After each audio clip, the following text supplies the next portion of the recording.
큰일 났어요, 근데 정돈 의원님. 네, 그렇습니다. MB 이거 난리 났어요. 이제 특활비가 뭐 이상득한테까지 튀고 원세훈 뭐 집 사는데 개수기 동원했는데 그럼 어디까지 가는 거예요 이게? 뭐 초토화되겠죠. 근데 국민들은 진짜 경악을 금치 못하고 있는 것 같아요. 김희중 씨가 키맨으로 등장을 했는데 개인적으로 잘 아신다고요? 그럼요. 이제 우리는 오랫동안 같이 일을 했으니까 서울시에서요? 서울시장 선거 때부터 이제 정말 한솥밥을 먹은 셈이잖아요. 예. 근데 정말 깨끗하고 담백하고 참 좋은 사람이거든요. 그리고 직원도 잘하고. 이 사람은 MB한테 그냥 자기가 하고 싶은 얘기 다 합니다. 그러니까 이제 MB도 그 김희중을 신뢰를 했으니까 15년 동안 같이 있는 거죠. 예. 저희가 2002년 초에 만났으니까는 뭐 횟수로 따지면 벌써 한 16년 되는 거고. 예. 김유중 씨가 안 좋은 일로 이제 그 학교에 부상급식 예. 받으면서 생활하고 돌아와가지고 1년 또 3개월 있었죠. 아마 제 기억에는 이제 뭐 정돈 선배하고 저하고 제일 먼저 만나가지고 같이 밥을 먹고 그러지 않았나 이런 기억이 있어요. 그런데 그 감옥 사는 동안에도 부인이 스스로 목숨을 끊고 그런 불행한 일이 좀 있었고요. 아, 너무 마음 아픈 일인데요. 예. 그 한때 이제 떨어져 살다가 예. 다시 이제 재결합을 해서 이제 살았고 김유중 씨가 이제 감옥에 가는 일이 발생해가지고 예.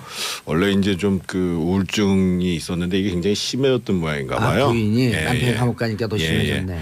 그런데 이제 형기를 거의 다 살아가지고 한 석 달인가 남겨두고 가석방을 나올 줄 알았는데 가석방 그 당시에 가석방을 다 시행하지 않는 이런 분위기였어요. 박근혜 정부 때요.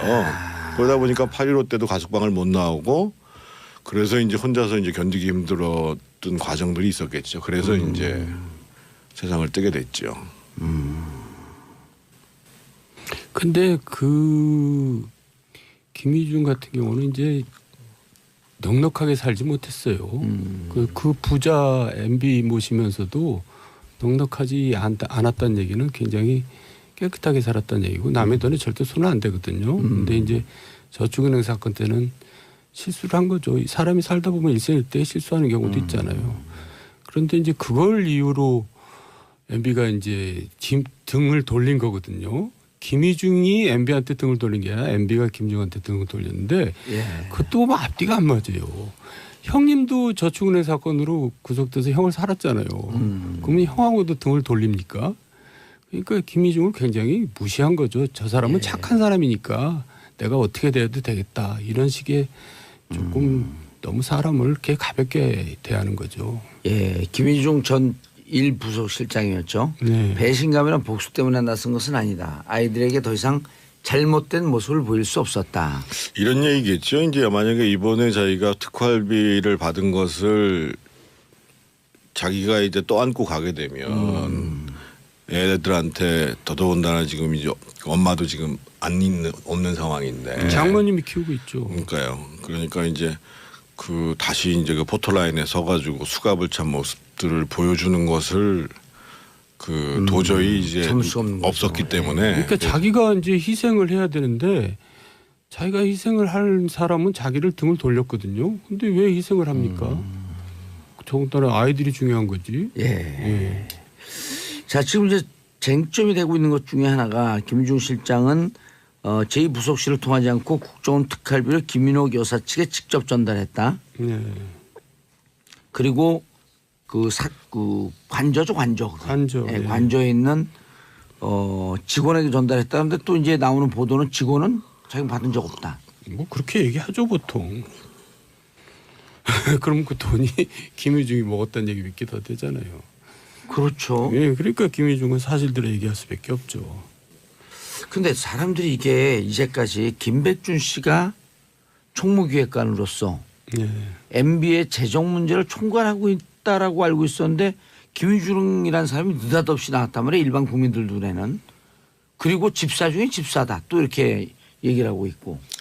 그러니까 일상적인 정치 활동 그리고 에 들어가는 것들은 이제 거의 이제 김유중 씨가 다 정리했다고 봐야 되고요. 그리고 이제 그거를 더 커가지고 예를 들면 대선을 준비하기 위해서 저희가 이제 서울시에서 나와서 이제 안국 포럼 같은 걸 만들잖아요. 예. 그래서 그런 이제 캠프 전체의 차원이라든지 뭐 뭐 다스라든가 다스 관계되는 부분들 그리고 이제 BBK 어제 이제 그렇죠. 뭐 다스 BBK가 뭐 마찬가지죠. 그리고 이제 어제 이제 그 신학수 씨가 이제 신학수 씨라고 이제 그 옛날에 그 지구당의 이제 총무부장을 하다가 MB가 동로지구당에 예. 그 이명박 대통령이 운영하는 동아시아 연구원에 이제 그 총무부장으로 있다가 나중에 서울시장 선거 때 이제 그 선거법 위반 그러니까 책을 막 배포해가지고 MB 저서를 배포해서 그때 집행유예를 받았던 분이 있는데 신학수 씨요. 그분은 이제 일찍부터 이제 다수로 갔었죠. 아. 그래서 이제 아마 그 실질적으로 다수 관련된 예. 그런 부분들을 관리하는데 역할을 했을 거고 나중에 그분이 이제 총무비서관으로도 왔죠. 아 신학수 씨가 예, 예. 지금 신학수 씨도 소환한다는 거 아닌가요?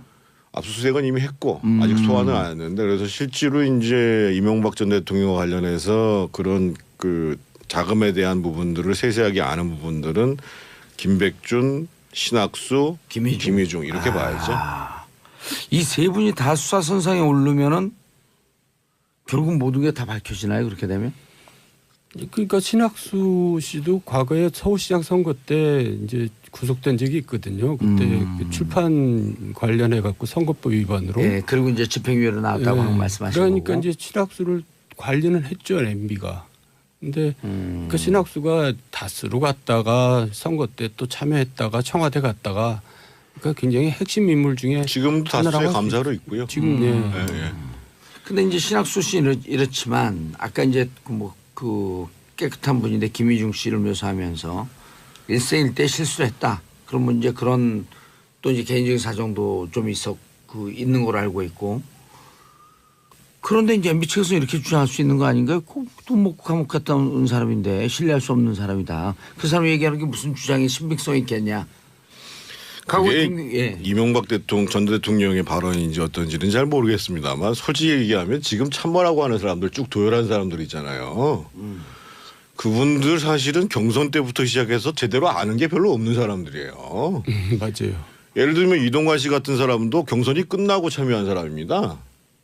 그러니까 박근혜 후보하고 치열한 경선이 끝나고 다 결정 난 다음에 오신 분들이고요. 이재호 씨도 하나도 몰라요. 뭐 거기 맹장관, 맹영규 장관 것도 마찬가지인 거고. 김효재 같은 부분들 어떤 특정 부분에 있어서 그 조직 활동을 했던 부분들이 특보들을 모으는 활동을 했던 분들이고. 언론 관계 일을 했죠. 그분들이 내부 사정을 전혀 알 수가 없는 사람들이에요. 그러니까 그날 도열하지 않은 예를 들어 박영준은 잘 알죠. 그날 그러니까 아는 사람들은 다 거기 도열을 못할 거죠 기본적으로. 모르는 사람들이 그냥 가는 거고 거의 뭐 김상엽 비서관 뭐 거기에 또 무슨 민정수석했던 분들 서 있던데 그 민정수석도 아마 모를 거예요. 아마 제가 민정수석이죠? 아마 내용을 아는 분들 중에 한 분은 거기 있었던 분 중에서는 장다서로 민정비서관 정도가 어느 정도 알았을 가능성이 있죠. 장다서로는 이제 이상득 부의장의 비서실장 출신이거든요. 그러니까 이상득 씨가 이제 청와대에다가 박영준을 또 장다서로를 이제 가족 담당 비서관으로 박아놓고 박영준을 총괄하는 비서관으로 박아놓고 김주성 자기 코오롱 때부터 부하였던 김주성은 이제 국정원 안 기조실장으로 박아놓고 그러니까 이제 권력 중추부에 다 자기 사람들을 박아놓은 거죠. 그러니까 뭐 저 정태근 의원이 옛날에 우리나라에는 상황이 있다. 태양이 두 개가 있다. 그런 얘기도 한 적이 있어요. 그 제가 이제 그 이명박 전 대통령 쪽에 법률적 자문을 하는 그 변호사를 통해서 들어보니까요. 그 참모들이라고 쭉 도열했던 참모들 있잖아요. 그분들이 제대로 진언을 못 한다는 거예요. 알아야 내용은 진언을. 모르는데. 그러니까요. 그러니까 그날 지난번에 그 이명박 대통령이 그 성명서 발표했잖아요. 예. 하나만 한 성명서잖아요. 그렇죠. 오히려 이제 국민 감정만 잔뜩. 그러니까 예를 들면 노무현 전 대통령 같은 경우에는 사실은 이제 내 책임이다. 그리고 정상문 씨 건에 대해서도 사실은 우리 집에서 요청했었다. 예. 그래서 내한테 책임을 물어야 된다. 이렇게 구체적으로 얘기를 하고 더더군다나 자기의 실패하고 소위 이제 자기 진영의 실패하고 연결되는 것이 두려웠기 때문에 나를 이제 버려야 된다고 이렇게 얘기를 했잖아요. 근데 이제 그날 이명박 전 대통령의 이제 성명은 정말 잘못된 게 뭐냐면은요. 보수가 괴멸되니까 나를 도와줘야 된다는 식으로 얘기한 거 아니에요. 예. 당신으로 인해 가지고 보수가 피해 보면 그거를 분리시켜서 내가 책임을 지겠다는 게 정상적인 태도지. 그러니까 저는 그 참모들이 도대체 이해가 안 가는 사람들이에요. 그러니까 문화를 뭐 직접 누가 썼는지는 모르겠지만 그래야지 그나마 아 정말 자기 이상의 자세가 돼 있구나. 뭐 희생인지 어쩐지 잘 모르겠습니다. 예. 그런데 그거를 이제 정치보복과 보수 계멸과 연결시켜 버리니까 그래도 좀 아이고 정치보복이라고 생각했던 보수들조차도 이게 뭐지? 아 근데 보수 괴멸은요 누가 시켰냐면 이명박 박근혜가 시킨 겁니다. 그 두 사람이 권위주의 정권을 거치면서 정말 합리적인 보수들이 다 떠났죠. 아니 그러니까 그런 얘기를 하지 말아야지 그러니까. 아니 그래서 난 참모들 진짜 그 참모들 이해가 안 가요. 그러니까 제가 보기에 모르기도 모르고 실제로 이명박 대통령한테 진언을 하지도 않고 지금이라도 가서 진언할 생각 있으세요? 전혀 없습니다. 아마 전화할 생각 없을 거예요. 아니 안 만나주겠지 우리는. 근데 그 조율했던 사람들은 이제 예. 떠납니다. 다음에 뭐 점점 이제 안 나타나죠. 아니 그래가지고 그 진짜 순수하게 예. 이런 진영 다 떠나서 느낌도 그분들은 어찌 보면 좀 폼나는 거니까 마지막까지 병풍을 좀 하는 것 같고 이 두 분들은 아주 처음서부터 함께 고생을 했던 분들 아니에요. 근데 이분들은 아니 이미 그러니까 떨어져 저희도 나왔고. 사실은 아니 저도 뭐 이명박 전 대통령이 시장일 때 예. 별 볼 일 없는 저를 부시장으로 발탁해 줬잖아요. 예. 그래서 이제 월급 받아 가면서 제가 사실은 그 나름대로 이제 행정이라든지 정책에 대한 이해, 관련 사회에 대한 이해를 잘할 수 있었던 게 그 서울시 부시장으로 재직할 때 서울시가 외교기능, 군사기능 빼놓고는 다 모든 걸 갖고 있잖아요. 그래서 저도 이제 은혜를 받았던 건 사실이죠. 그러니까 은혜를 받았기 때문에 오히려 이분이 잘 되기 위해서 충원을 해야 된다는 거죠. 쓴소리를 해야 되는 거고 거기서 쓴소리 그냥 많이 하셨잖아요. 아부를 떨고 그냥 뭐 딸랑딸랑하고 이거는 사실 은혜를 보답하는 길이 아닌데 근데 이제 쓴소리를 하는 사람이 딸랑딸랑하는 사람한테 밀려나게 돼 있는 거죠 기본적으로. 왜냐하면 그 사람들은 딸랑딸랑하면서 같이 이제 뭘 좀 해야 되는데 얘들 때문에 불편하거든요. 원래 충신들은 간신할 때 당해낼 재간이 없습니다. 그건 역사적으로 항상 그래 왔어요. 그 과정에서 이제 저희들이 고초를 많이 겪었죠. 뭐 아니 정돈 의원님도 한때 충신이었잖아요. 그럼 가갖고 이제 이렇게 하면 안 된다. 다 사죄하고 감옥 가라. 이렇게 아니, 직원할. 지금 왔어요? 예, 지금요. 아니 무슨 만나죠. 제가 저 무상급식 받고 나와서 예. 한번 뵙겠다고 연락을 했어요. 그때만 해도 이제 저도 이제 굉장히 마음이 편안해지고 저도 이제 좀 그때 이제 다 세상을 문제가 달리- 확정이 된 건가요? 예. 그런데도 뭐이 핑계 저 핑계 대고 안 만나더라고요. 예. 그 집권 4년차 때요. 제가 모진 마음 먹고 이거 도저히 안 되겠다 싶어서 이제 독대를 해서 정말 제가 모든 걸 걸고 얘기를 해야 되겠다 해가지고 이제 그 당시 김유중 부속실장한테 전화를 했어요. 그랬더니만 바로 그 다음 날 일정이 딱 잡혀 오더라고요. 나흘 있다가. 예. 그래서 아 내가 모진 마음 먹고 빠찌 뛸 각오로 얘기를 한다 하고 이제 여러 가지 준비를 하고 있었죠. 근데 가기 전날에 갑자기 전화가 와가지고 이 이제 김유중 부속실장이 그 대통령께서 이제 몸이 좀 불편하셔가지고 만나시기가 좀 어렵단다고 다시 연락이 온 거예요.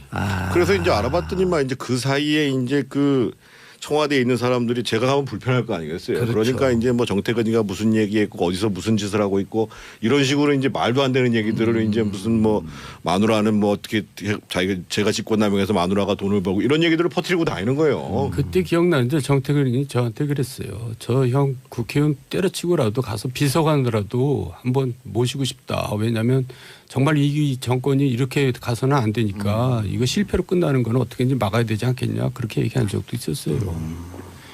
근데 그 쓰는 사람마다 어떻게 이렇게 다 정말 잘못된 사람을 쓰는지 그게 MB의 가장 잘못된 점이죠.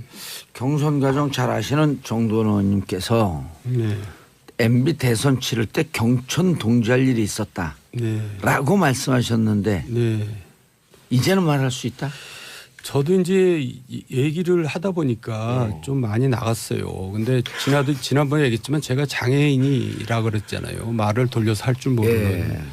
그런데 말을 이제 아껴야죠. 그리고 또 주변에서 저한테 함구령이 내렸어요. 형 더 이상 얘기하면은 이제 더 형 아웃시키겠다. 이제 그리고 포항에서 저렇게 고생들 하고 있는데 경청 동지하면 되겠어요. 그러니까 제가 이제 요양원 가면은 그때 연락하세요. 그때 말씀드릴게요. 야, 근데 이게 특활비 문제는 지금 이제 이상도 의원까지 번졌어요. 네, 그렇더라고요. 이렇게 되면 최시중, 천신일, 원로그룹한테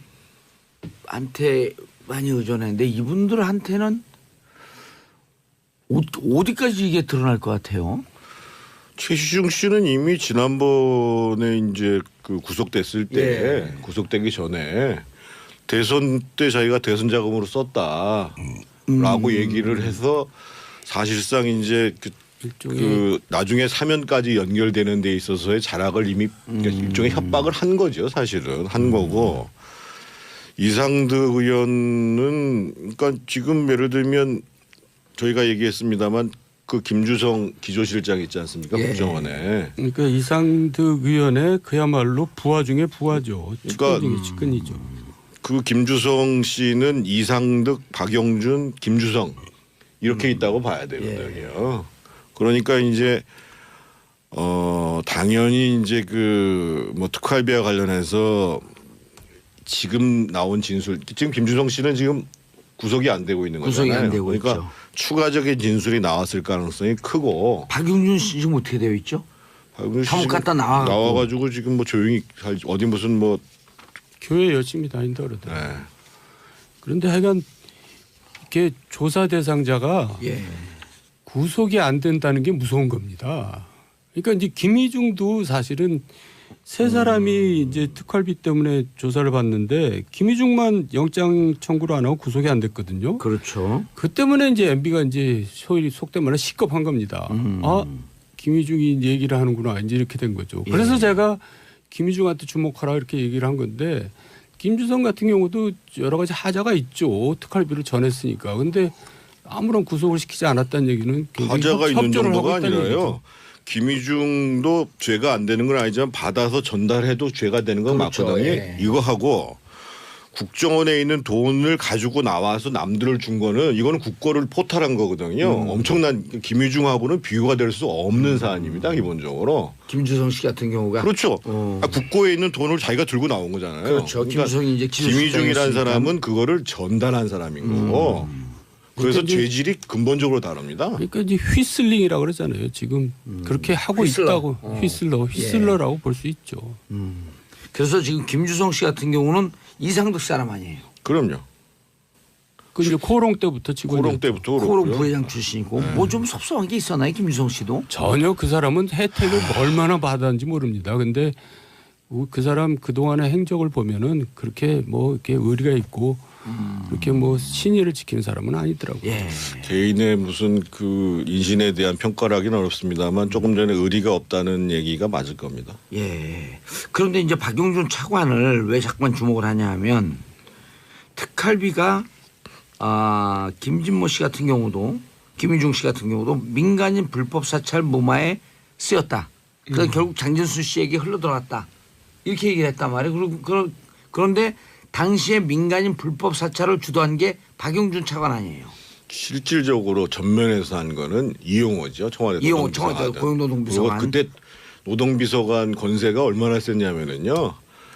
그 청와대 내에서 무슨 대짓거리하고 별짓을 다 했어요. 그런데 저것 좀 어떻게 좀 자제시켜야 된다고 얘기해도 대통령이 그냥 내버려두라고 했을 정도로. 이용호 노동비서관을 예. 그런 일이 있었잖아요. 난동을 부렸는데 그냥 주의만 주고 끝냈잖아요. 무슨 난동을요? 그때 뭐 경제비서관한테 실에 찾아가서 뭐 쌍욕을 하면서 당신이 이럴 수가 나는 있어. 내가 누군지 알고. 자기를 이제 대접 안 했다고 이제 그러니까 조금 격이 좀 낮은 사람들이죠.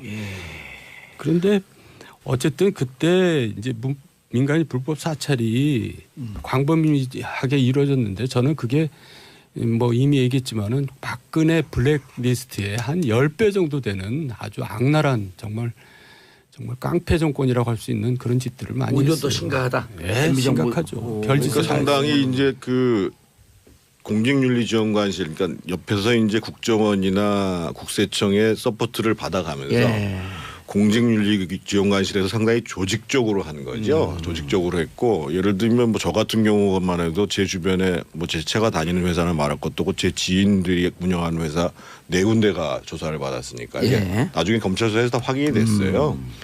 근데 이제 그때가 2010년 8월 달에 그게 전면화됐거든요. 예.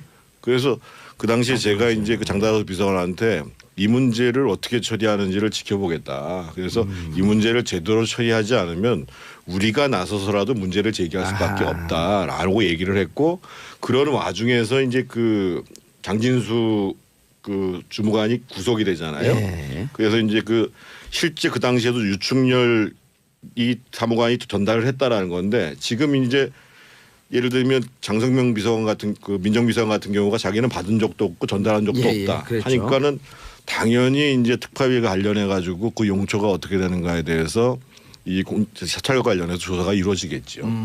이상득 씨 압수수색인데 근거가 좀 나왔다라고 하는데 거기까지도 특활비가 흘러들었을까요? 가능성이 있다고 봐야죠. 김주성 씨가 씨하고 관계를 생각하면 아 그러네.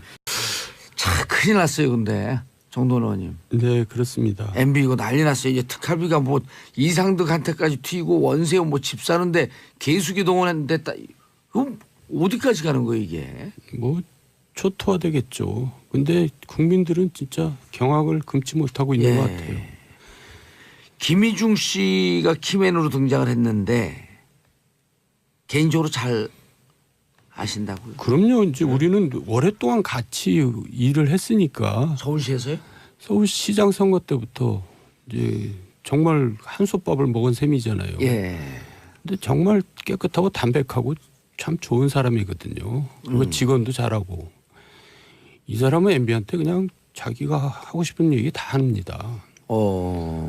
그러니까 이제 MB도 그 김희중을 신뢰를 했으니까 15년 동안 같이 있는 거죠. 예. 저희가 2002년 초에 만났으니까는 뭐 횟수로 따지면 벌써 한 16년 되는 거고 예.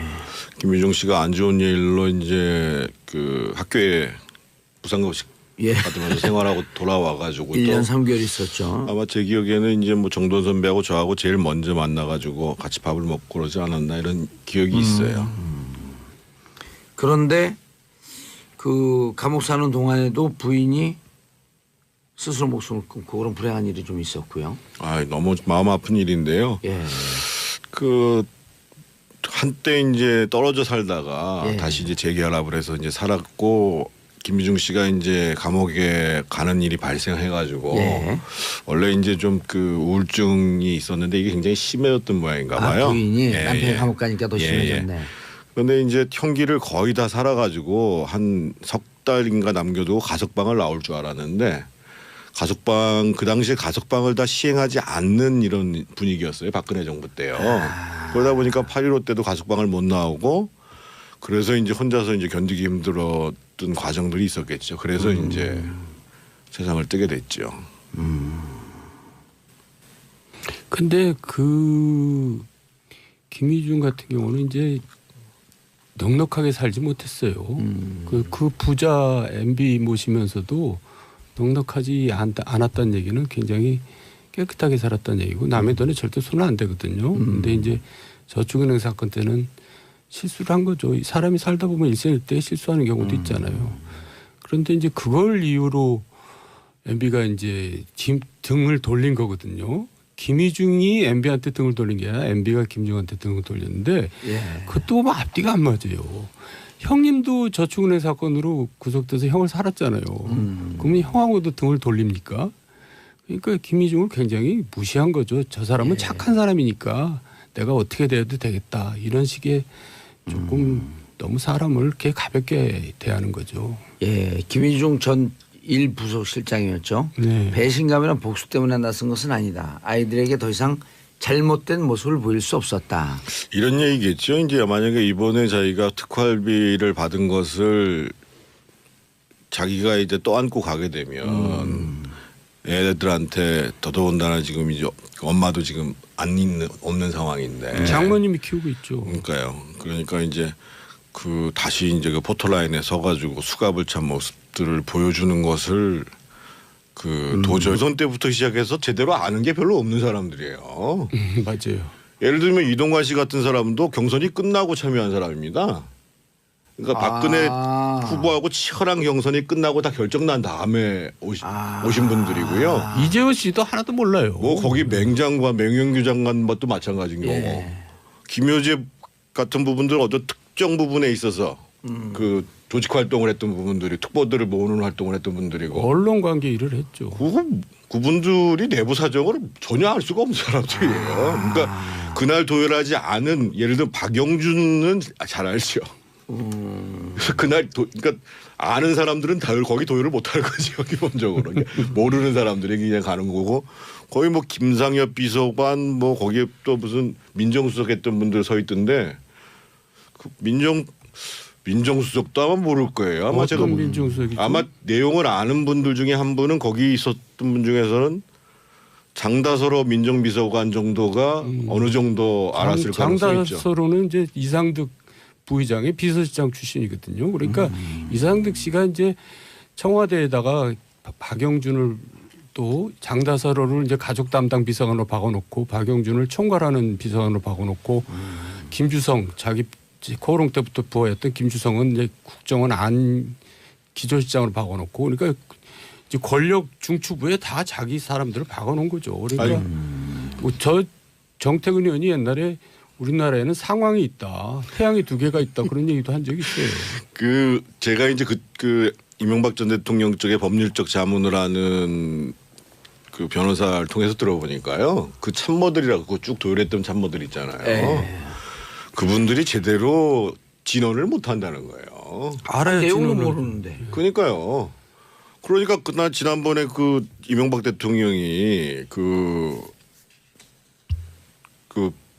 성명서 발표했잖아요. 예. 하나만 한 성명서잖아요. 그렇죠. 오히려 이제 오히려 국민 감정만 잔뜩. 그러니까 예를 들면 노무현 전 대통령 같은 경우에는 사실은 이제 내 책임이다. 그리고 정상문 씨건에 대해서도 사실은 우리 집에서 요청했었다. 예. 그래서 내한테 책임을 물어야 된다. 이렇게 구체적으로 얘기를 하고 더더군다나 자기의 실패하고 소위 이제 자기 진영의 실패하고 연결되는 것이 두려웠기 때문에 나를 이제 버려야 된다고 이렇게 얘기를 했잖아요. 근데 이제 그날 이명박 전 대통령의 이제 성명은 정말 잘못된 게 뭐냐면은요. 보수가 괴멸되니까 나를 도와줘야 된다는 식으로 얘기한 거 아니에요. 예. 당신으로 인해 가지고 보수가 피해 보면 그거를 분리시켜서 내가 책임을 지겠다는 게 정상적인 태도지. 그러니까 저는 그 참모들이 도대체 이해가 안 가는 사람들이에요. 그러니까 문화를 뭐 직접 누가 썼는지는 모르겠지만 그래야지 그나마 정말 자기 이상의 자세가 돼 있구나.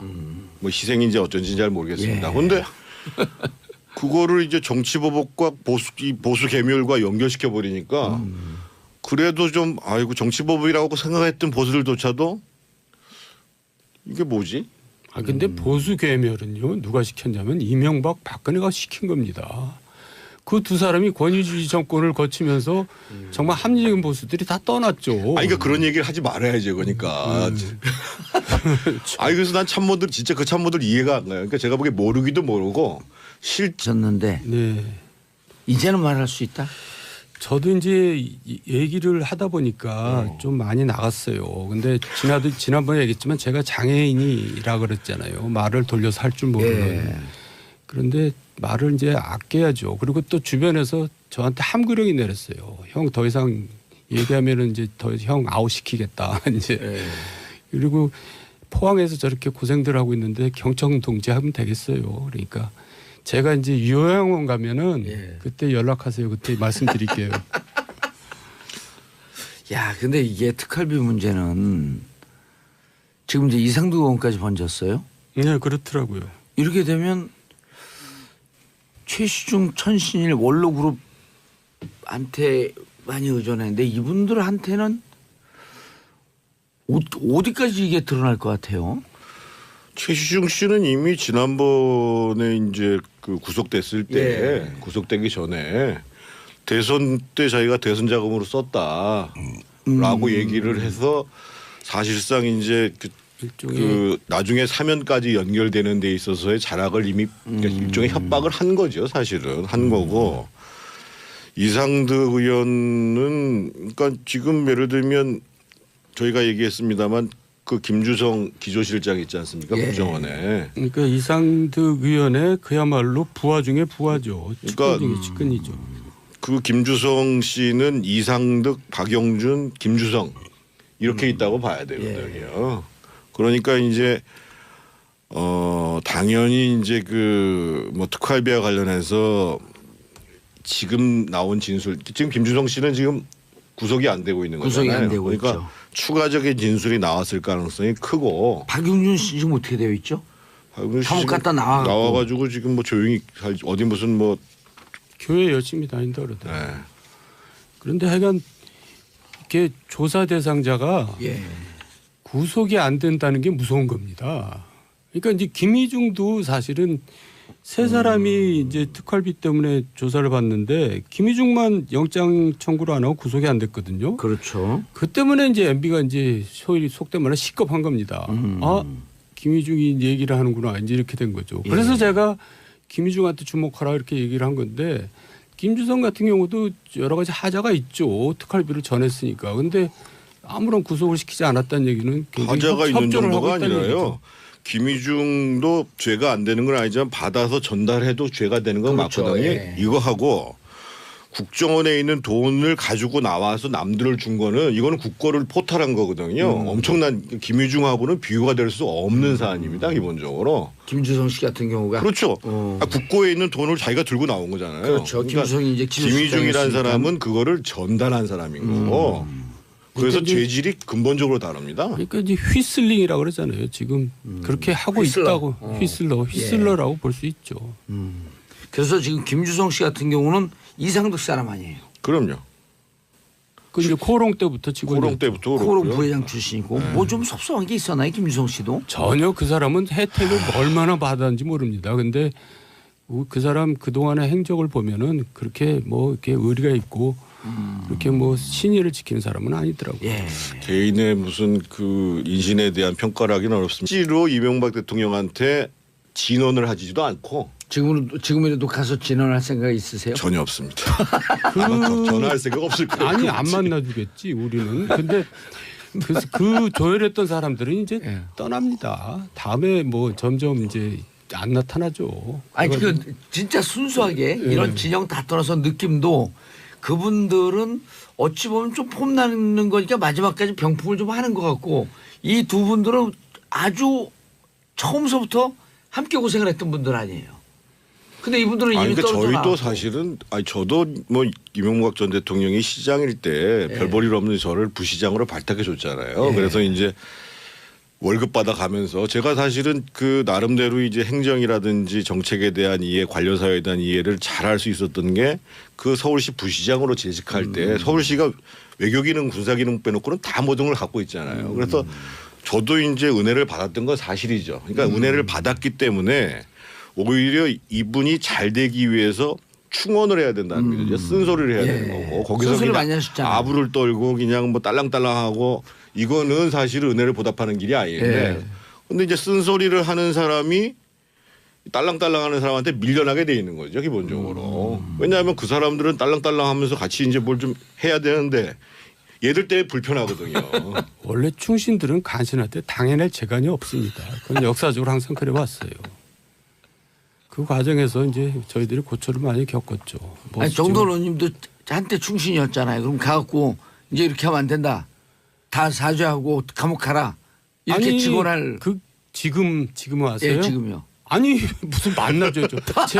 제가 저 무상급식 받고 나와서 예. 뭐 뵙겠다고 연락을 했어요. 그때만 해도 이제 저도 이제 굉장히 마음이 편안해지고 저도 이제 좀 그때 이제 다 세상을 무죄가 확정이 된 건가요? 예. 그런데도 뭐 이 핑계 저 핑계 대고 안 만나더라고요. 예. 그 집권 4년차 때요. 제가 모진 마음 먹고 이거 도저히 안 되겠다 싶어서 이제 독대를 해서 정말 제가 모든 걸 걸고 얘기를 해야 되겠다 해가지고 이제 그 당시 김희중 부속실장한테 전화를 했어요. 그랬더니만 바로 그 다음 날 일정이 딱 잡혀오더라고요. 나흘 있다가. 예. 그래서 내가 모진 마음 먹고 빠찌 뛸 각오로 얘기를 한다 하고 이제 여러 가지 준비를 하고 있었죠. 근데 가기 전날에 갑자기 전화가 와가지고 이 이제 김희중 부속실장이 그 대통령께서 이제 몸이 좀 불편하셔가지고 만나시기가 좀 어렵단다고 다시 연락이 온 거예요. 그래서 이제 알아봤더니만 이제 그 사이에 이제 그 청와대에 있는 사람들이 제가 가면 불편할 거 아니겠어요. 그렇죠. 그러니까 이제 뭐 정태근이가 무슨 얘기했고 어디서 무슨 짓을 하고 있고 이런 식으로 이제 말도 안 되는 얘기들을 이제 무슨 뭐 마누라는 뭐 어떻게 제가 직권남용해서 마누라가 돈을 벌고 이런 얘기들을 퍼뜨리고 다니는 거예요. 그때 기억나는데 정태근이 저한테 그랬어요. 저 형 국회의원 때려치고라도 가서 비서관으로라도 한번 모시고 싶다. 왜냐하면 정말 이 정권이 이렇게 가서는 안 되니까 이거 실패로 끝나는 건 어떻게든지 막아야 되지 않겠냐. 그렇게 얘기한 적도 있었어요. 근데 그 쓰는 사람마다 어떻게 이렇게 다 정말 잘못된 사람을 쓰는지 그게 MB의 가장 잘못된 점이죠. 경선 과정 잘 아시는 정도원 의원님께서 네. MB 대선 치를 때 경천 동지할 일이 있었다. 네. 라고 거의 말씀하시면 이제 참을 수가 없는 거죠. 없었기 때문에 그러니까 자기가 이제 희생을 해야 되는데 자기가 희생을 할 사람은 자기를 등을 돌렸거든요. 근데 왜 희생을 합니까? 더군다나 아이들이 중요한 거지. 예. 예. 자, 지금 이제 쟁점이 되고 있는 것 중에 하나가 김유중 실장은 제2부속실을 통하지 않고 국정원 특활비를 김인옥 여사 측에 직접 전달했다. 네. 그리고 그 관저죠, 관저. 관저. 예, 네. 관저에 있는 직원에게 전달했다는데 또 이제 나오는 보도는 직원은 자기 받은 적 없다. 뭐 그렇게 얘기하죠 보통. 그럼 그 돈이 김유중이 먹었다는 얘기 믿기 더 되잖아요. 그렇죠. 예, 그러니까 김유중은 사실대로 얘기할 수밖에 없죠. 근데 사람들이 이게 이제까지 김백준 씨가 총무기획관으로서 예. MB의 재정 문제를 총괄하고 있다라고 알고 있었는데 김유중이라는 사람이 느닷없이 나왔단 말이에요. 일반 국민들 눈에는. 그리고 집사 중에 집사다. 또 이렇게 얘기를 하고 있고. 그러니까 일상적인 정치 활동 그리고 에 들어가는 것들은 이제 거의 이제 김유중 씨가 다 정리했다고 봐야 되고요. 그리고 이제 그거를 더 커가지고 예를 들면 대선을 준비하기 위해서 저희가 이제 서울시에서 나와서 이제 안국 포럼 같은 걸 만들잖아요. 예. 그래서 그런 이제 캠프 전체의 차원이라든지 뭐 다스 관계되는 부분들 그리고 이제 BBK 어제 이제 그렇죠. 뭐 다스 BBK가 뭐 마찬가지죠. 그리고 이제 어제 이제 그 신학수 씨라고 이제 그 옛날에 그 지구당의 이제 총무부장을 하다가 MB가 지구당에 예. 그 이명박 대통령이 운영하는 동아시아 연구원에 이제 그 총무부장으로 있다가 나중에 서울시장 선거 때 이제 그 선거법 위반 그러니까 책을 막 배포해가지고 MB 저서를 배포해서 그때 집행유예를 받았던 분이 있는데 신학수 씨요. 그분은 이제 일찍부터 이제 다수로 갔었죠. 아. 그래서 이제 아마 그 실질적으로 다수 관련된 예. 그런 부분들을 관리하는 데 역할을 했을 거고 나중에 그분이 이제 총무비서관으로도 왔죠. 아, 신학수 씨가. 예, 예. 지금 신학수 씨도 소환한다는 거 아닌가요? 압수수색은 이미 했고 아직 소환은 안 했는데 그래서 실제로 이제 이명박 전 대통령과 관련해서 그런 그 자금에 대한 부분들을 세세하게 아는 부분들은 김백준, 신학수, 김희중 이렇게 봐야죠. 이 세 분이 다 수사선상에 오르면은 결국 모든 게 다 밝혀지나요? 그렇게 되면? 그러니까 신학수 씨도 과거에 서울시장 선거 때 이제 구속된 적이 있거든요. 그때 그 출판 관련해 갖고 선거법 위반으로. 예. 그리고 이제 집행유예로 나왔다고 예. 하고 말씀하시고. 그러니까 이제 신학수를 관리는 했죠 MB가. 근데 그 신학수가 다스로 갔다가 선거 때 또 참여했다가 청와대 갔다가 그러니까 굉장히 핵심 인물 중에 지금도 다수의 감사로 있고요. 지금 예, 예. 근데 이제 신학수 씨는 이렇지만 아까 이제 그 깨끗한 분인데 김희중 씨를 묘사하면서 일생일대 실수를 했다. 그러면 이제 그런 또 이제 개인적인 사정도 좀 있는 걸로 알고 있고. 그런데 이제 MB 측에서 이렇게 주장할 수 있는 거 아닌가요? 돈 먹고 감옥 갔다 온 사람인데 신뢰할 수 없는 사람이다. 그 사람이 얘기하는 게 무슨 주장이 신빙성이 있겠냐. 그게 이명박 전 대통령의 발언인지 어떤지는 잘 모르겠습니다만 솔직히 얘기하면 지금 참모라고 하는 사람들 쭉 도열한 사람들 있잖아요. 그분들 사실은